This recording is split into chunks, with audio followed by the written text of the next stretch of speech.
আসসালামু আলাইকুম রহমতুল্লাহি ওয়া বারাকাতুহু আলহামদুলিল্লাহ ওয়াসসালাতু ওয়াসসালামু আলা রাসূলিল্লাহ বাদ। প্রিয় দর্শক, আমন্ত্রণ জানাচ্ছি আমাদের আজকের আলোচনায়। আপনারা প্রত্যেকেই জানেন, বিশেষ করে যাদের মধ্যে ন্যূনতম ঈমানের জোর আছে, পাওয়ার আছে, শক্তি আছে, তেজস্ক্রিয়তা আছে, দীপ্তি আছে, আলো আছে, প্রত্যেকটি মুসলিম মুসলিমা, মুমিন মুমিনা, নরনারী, তারা ব্যথিত, আঘাতপ্রাপ্ত, ক্ষতবিক্ষত হৃদয়। ফ্রান্সে যে ঘটনা ঘটছে এবং ফ্রান্সের প্রেসিডেন্ট আল্লাহ রসুল সাল্লাল্লাহু আলাইহি ওয়াসাল্লামকে ব্যঙ্গাত্মকভাবে উপস্থাপন করার যেই সিদ্ধান্ত গ্রহণ করেছে এবং কার্টুনগুলোকে বিভিন্ন অফিস, আদালতে, সরকারি বিল্ডিংগুলোতে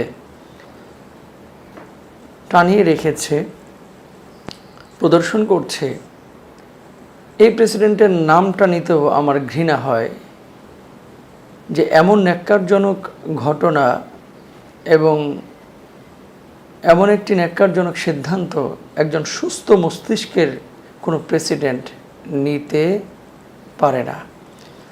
প্রিয় ভাইরা আমার, বোনেরা আমার, কথা স্পষ্ট এবং কথা ক্লিয়ার। এটা আমার কথা না, আল্লাহ নবী সাল্লাল্লাহু আলাইহি ওয়াসাল্লামকে রিসালাতের দায়িত্ব এবং নবুয়তের দায়িত্ব দিয়ে যিনি পাঠিয়েছেন সে আল্লাহ সুবহানাহু ওয়া তাআলার ঘোষণা। সূরা হিজরের 95 নম্বর আয়াত, ইন্না কাফাইনাকাল মুস্তাহজিইন। আল্লাহ সুবহানাহু ওয়া তাআলা বলছেন, হে নবী, আপনার জন্য আমি আল্লাহ রব্বুল আলামিন নিজেই যথেষ্ট বিদ্রূপকারীদের বিরুদ্ধে। অর্থাৎ আল্লাহ নবী সাল্লাল্লাহু আলাইহি ওয়াসাল্লামকে নিয়ে যারা উপহাস করবে তাদের ব্যাপারে আল্লাহ সুবহানাহু ওয়া তাআলার স্পষ্ট ঘোষণা, তাদের জন্য আল্লাহ যথেষ্ট, তাদের জন্য আল্লাহ সুবহানাহু ওয়া তাআলা নিজেই যথেষ্ট। মনে রাখতে হবে, যারাই আল্লাহর নবীকে নিয়ে ব্যঙ্গাত্মকভাবে কোনো কিছু উপস্থাপন করে, আল্লাহর নবীকে ব্যঙ্গ করে, আল্লাহর নবীকে নিয়ে তামাশা করে, আল্লাহর নবীর মান সম্মান নষ্ট করে, ইজ্জত নষ্ট করে, তারা দুই ধরনের গুনাহ করে। একটা গুনাহ হচ্ছে যেটা বান্দার হকের সাথে সম্পৃক্ত, আরেকটি গুনাহ হচ্ছে আল্লাহর হকের সাথে সম্পৃক্ত। আল্লাহ রব্বুল আলামিন আল্লাহর নবীকে পাঠিয়েছেন, আল্লাহ সুবহানাহু ওয়া তাআলা নবীকে রিসালাত দিয়েছেন, তো আল্লাহ রব্বুল আলামিন সেই নবীর ব্যাপারে ঘোষণাও করেছেন, ইন্নাকা লাআলা খুলুকিন আযীম। মহান চরিত্রের অধিকারী আল্লাহ সুবহানাহু ওয়া তাআলা আল্লাহ রাসূলকে বানিয়েছেন। যার চরিত্রের ব্যাপারে আল্লাহ সুবহানাহু ওয়া তাআলা স্বীকৃতি দিচ্ছেন, তার চরিত্র নিয়ে যখন কেউ কটাক্ষ করে তখন আল্লাহর সিদ্ধান্তের বিপক্ষে সে যেন অবস্থান গ্রহণ করছে। আল্লাহর সিদ্ধান্তের বিপক্ষে কোনো মুসলিম, মুসলিমা অথবা মুমিন, মুমিনা অথবা মুরতাদ অথবা হিন্দু, খ্রিস্টান, বৌদ্ধ অথবা নাস্তিক, যেই হোক না কেন, আল্লাহর সিদ্ধান্তের বিরুদ্ধে অবস্থান যদি কেউ গ্রহণ করে তাহলে তার ঈমান থাকে না।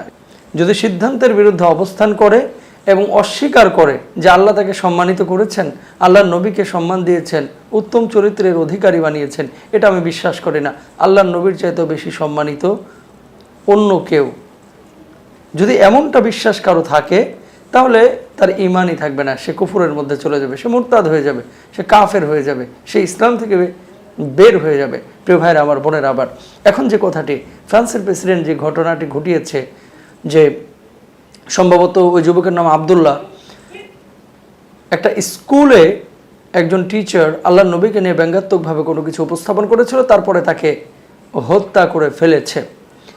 যে কাজটি করেছে, আসলে এই কাজগুলো সাধারণত সেই সমস্ত মুমিন মুমিনারাই করে যারা নিজেদেরকে কন্ট্রোল করতে পারে না। আমরা এই সমস্ত কাজগুলোতে ঢালাওভাবে এই ফতোয়া দিতে পারি না যে কেউ আল্লাহর নবীকে গালি দিলে তাকে জবাই দিতে হবে। তবে রাষ্ট্রেরও একটা দায়িত্ব আছে।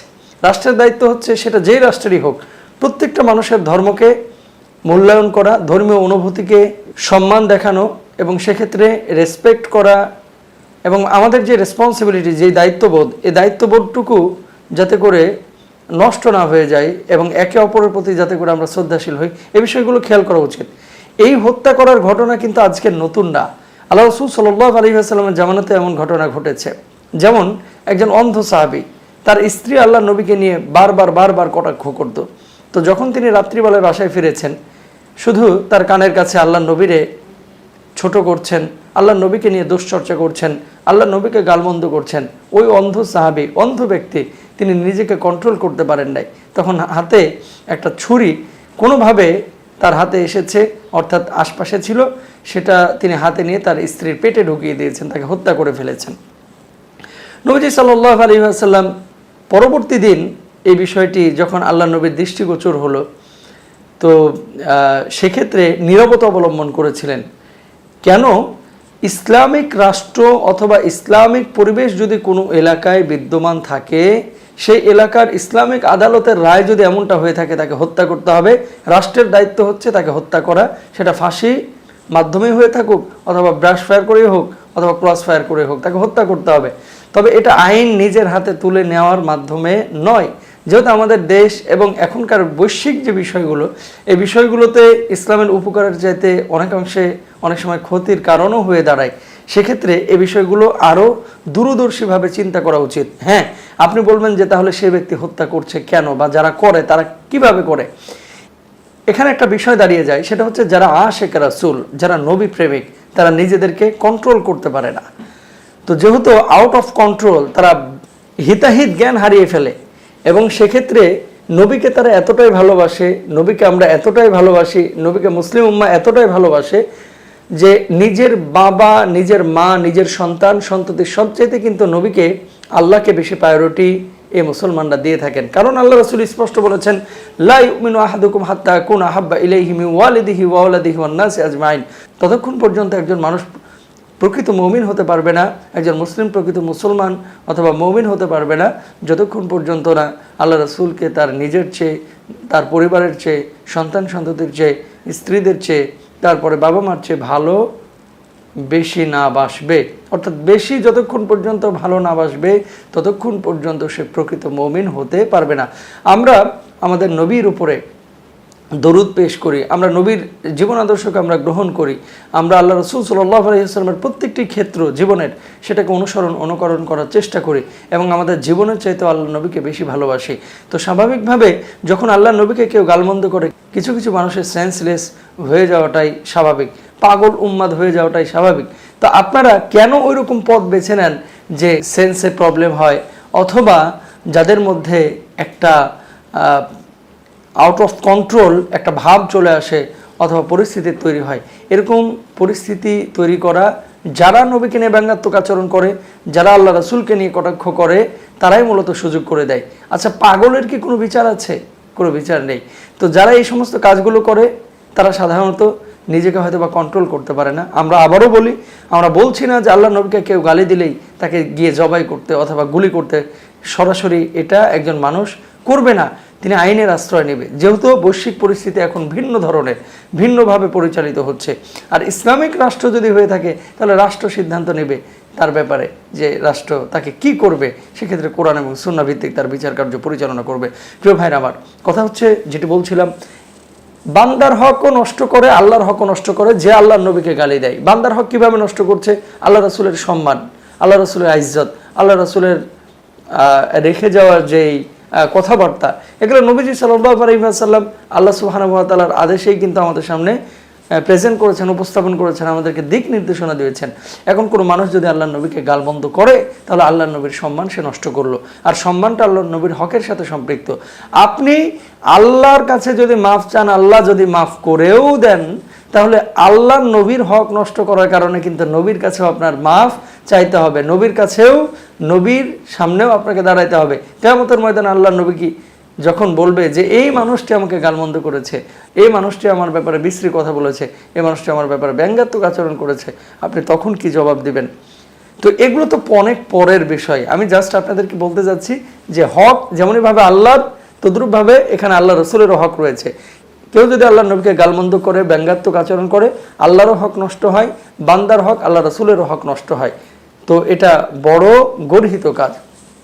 ফ্রান্স যে ঘটনাটি ঘটিয়েছে, ফ্রান্স বাক স্বাধীনতার দোহাই দিয়ে এই কাজগুলি করেছে, যে আমার বাক স্বাধীনতা রয়েছে, আমি যা খুশি তাই বলবো, যা খুশি তা করব। বাক স্বাধীনতা, এই বাক্যটি ইসলামের সাথে সাংঘর্ষিক একটা বাক্য। ইসলামী শরীয়তে বাক স্বাধীনতা দেয় না, ইসলামী শরীয়তে কথা বলার অধিকার দেয়, বাক অধিকার দেয়, কিন্তু সেটার মধ্যে অবশ্যই সীমাবদ্ধতা রয়েছে। আপনি চাইলেই কি আল্লাহকে গালি দিতে পারবেন? এটা কি বাক স্বাধীনতা? নাউজুবিল্লাহ। আপনি চাইলেই কি নবীকে গালি দিতে পারবেন? এটার নাম কি বাকস্বাধীনতা? আপনি নাস্তিক, আপনি কি চাইলে আরেকজনের ধর্মীয় অনুভূতিতে আঘাত দিবেন? এটার নাম কি বাকস্বাধীনতা? আমি চাইলেই কি আপনাকে গালমন্দ করবো? এটার নাম কি বাকস্বাধীনতা? না, বাক স্বাধীনতা ইসলামে নেই। বাক অধিকার আছে, কথার অধিকার আছে। কথা আমি কিভাবে বলবো? ওয়াল্লাযীনা হুম আনিল লাগওয়ি মুরিদুন। আল্লাহ সুবহানাহু ওয়া তাআলা বলছেন, ওয়াহেতু কাজকর্ম, কথাবার্তা এগুলো থেকে মুমিন কি থাকে? বিরত থাকে। কদ আফলাহাল মুমিনুনা আল্লাযীনা হুম ফি সলাতিহিম খাশিউন ওয়াল্লাযীনা হুম আনিল লাগওয়ি মুরিদুন। এই যে বৈশিষ্ট্যগুলোর কথা আল্লাহ সুবহানাহু ওয়া তাআলা বলছেন, ওয়াহেতুক কথাবার্তা, কাজকর্ম এগুলো থেকে মুমিন বিরত থাকবে, মুসলমান বিরত থাকবে। তদ্রূপভাবে ইয়াহুদি, খ্রিস্টান, নাসারা অথবা বাংলাদেশে যে সমস্ত মানুষ বাক স্বাধীনতার বুলি আওড়ায়, তারাই কিন্তু আরেকজনের সমালোচনা করে, তারাই কিন্তু নবীকে নিয়ে কটাক্ষ করে। বহির্বিশ্ব যারা বাক স্বাধীনতার দোহাই দেয়, তারাই কিন্তু ইসলাম নিয়ে কটাক্ষ করে। বাক স্বাধীনতা শুধুমাত্র যদি এটাই হয়ে থাকে, আল্লাহকে গালি দেওয়া, আল্লাহর নবীকে গালি দেওয়া, নবীকে নিয়ে ব্যঙ্গাত্মক আচরণ করা, তাহলে সেই বাক স্বাধীনতায় আমরা লাথি মারছি। এমন বাক স্বাধীনতা আমাদের দরকার নেই, যে বাক স্বাধীনতায় নবীকে গালি দেওয়া হয়, যে বাক স্বাধীনতায় আল্লাহকে গালি দেওয়া হয়, যে বাক স্বাধীনতায় ইসলামকে কটাক্ষ করা হয়। আপনার জবান আল্লাহ দিয়েছে, এই জিহ্বাটাকে চালান আল্লাহ, এই ঠোঁটগুলোকে পরিচালিত করেন আল্লাহ, এই মুখের মধ্যে লালা তৈরি করেন আল্লাহ, তারপরে আমাদের যে কণ্ঠনালী রয়েছে এই কণ্ঠনালীকে পরিচালিত করেন আল্লাহ। সুতরাং আল্লাহর দেওয়া কণ্ঠনালী, আল্লাহর দেওয়া জিহ্বা, আল্লাহর দেওয়া ঠোঁট, আল্লাহর দেওয়া মুখ, এগুলোকে আপনি ব্যবহার আল্লাহর জন্য যদি করতে না পারেন, অন্তত আল্লাহকে গালমন্দ করেন না, আল্লাহ রাসূলকে গালমন্দ করেন না। ইসলামিক শরিয়া যদি কোনো জায়গায় ফলো করা হয়, ইসলামিক ল যদি কোনো জায়গায় ইস্টাবলিশড থাকে, তাহলে আল্লাহর নবীকে কেউ গালমন্দ করলে, নবীকে নিয়ে কেউ ব্যঙ্গাত্মক আচরণ করলে তার শাস্তি হচ্ছে ইসলামে মৃত্যুদণ্ড। কিন্তু সেই শাস্তি কার্যকর করবে হচ্ছে রাষ্ট্র, আপনি নিজে হাতে আইন তুলে নেবেন না। তো আমরা আমাদের বাংলাদেশ থেকে এখন ফ্রান্সের প্রেসিডেন্ট, তার সাথে তো একাকী লড়াই করা সম্ভব না। আমরা আমাদের জায়গা থেকে প্রতিবাদ করব, মিছিল করব, মিটিং করব, আমরা তাদের কাছে বার্তা পৌঁছাবো যে আমরা তোমাদেরকে ঘৃণা করি, আমরা তোমাদের দেশের উপরে থুথু নিক্ষেপ করি, আমরা তোমার মতো একজন ন্যাক্কারজনক প্রেসিডেন্টের মুখে থুথু নিক্ষেপ করি, আমরা তাদের পণ্যগুলোকে বয়কট করতে পারি, আমরা মানববন্ধন করতে পারি, অথবা অন্য অন্য সোশ্যাল মাধ্যমে আমরা প্রতিবাদ করতে পারি। যে প্রতিবাদগুলো অবশ্যই সুশৃঙ্খলভাবে হবে এবং এই প্রতিবাদগুলো যেন আমাদের প্রত্যেকটি মুসলমানের, মুমিনের ঘর থেকে অথবা প্রত্যেকটি মুমিন মুসলমানের আইডি থেকেই হয়। আল্লাহ তাআলা আমাদেরকে বোঝার তৌফিক দান করুন। প্রিয় দর্শক, আসলেই দুনিয়ার সব কিছুর উপরে আমরা নবীকে প্রাধান্য দেব, নবীর প্রেমকে আমরা প্রাধান্য দেব। নবী প্রেম যদি আমাদের না থাকে, নবীর প্রতি ভালোবাসা মহব্বত যদি না থাকে, তাহলে সেই নবীর সুপারিশ, শাফাত, সেই নবীর হাতে হাউজে কাউসারের পানি আমরা যে পান করার আকাঙ্ক্ষা করে আছি, সেই পানি আমরা কিভাবে পান করব? প্রিয় ভাইরা আমার, বোনেরা আমার, আপনাদের কাছে রিকোয়েস্ট, প্লিজ আল্লাহর নবীকে ভালোবাসুন, আল্লাহর নবীর জীবন আদর্শকে নিজেদের জীবনে বাস্তবায়িত করুন। আমাদের বাংলাদেশে অনেক মানুষ এমন রয়েছে যারা নিজেরা নামাজ পড়ে না, কোরআন পড়তে জানে না, কিন্তু আল্লাহর নবীকে গালি দিলে কেউ বরদাস্ত করতে পারে না। অনেক ভাইরা আছে আমাদেরকে বলে যে হুজুর নামাজ পড়ি না উদাসীনতার কারণে, এটা তো গুনাহ আমরা জানি, কিন্তু আল্লাহর নবীকে গালি দিলে, আল্লাহকে গালি দিলে হুজুর আর সহ্য হয় না, কলিজার মধ্যে আগুন জ্বলে যায় হুজুর, এমন মনে হয় যে আমরা জীবন দিয়ে দিই। আসলে সত্যিকার অর্থে প্রত্যেকটা মুমিনের হৃদয়ে কিন্তু এরকম একটি জ্বালা, এরকম একটি আলো, এরকম একটি প্রজ্বলিত চিন্তা আমরা লালন করি। আল্লাহ সুবহানাহু ওয়া তাআলা এই ফ্রান্সকেও কিন্তু তিনিই সৃষ্টি করেছেন। দেশকে দোষ দিয়ে লাভ নেই, আসলে দেশের যারা হর্তাকর্তা, যারা মাথা, তাদেরই মূলত দোষ। সুতরাং আমরা আল্লাহ সুবহানাহু ওয়া তাআলার কাছে বলছি, ওগো আল্লাহ, ইন্না কাফাইনাকাল মুস্তাহজিন, আপনি যে এই আয়াতে কারিমা নাজিল করেছেন, অন্তত ফ্রান্সের প্রেসিডেন্টকে আপনি শায়েস্তা করুন। আর যদি তার হেদায়েত থাকে তাহলে তার নসিবে হেদায়েত দিন, নসিবে হেদায়েত না থাকলে এই ধরনের চিন্তা চেতনা লালন করে যারা আমার নবীকে খাটো করছে, আপনার ইসলামকে খাটো করছে, আমার ইসলামকে খাটো করছে, আমাদের ঈমান, আমাল, আখলাক, তাহজিব, তামাদ্দুন নিয়ে যারা খেলা করছে, আল্লাহ তাদেরকে হেদায়েত দান করুন। আর তাদের নসিবে যদি হেদায়েত না থাকে, ওগো আল্লাহ, আপনি তাদেরকে ধ্বংস করে দিন। আসসালামু আলাইকুম ওয়া রাহমাতুল্লাহি ওয়া বারাকাতুহু।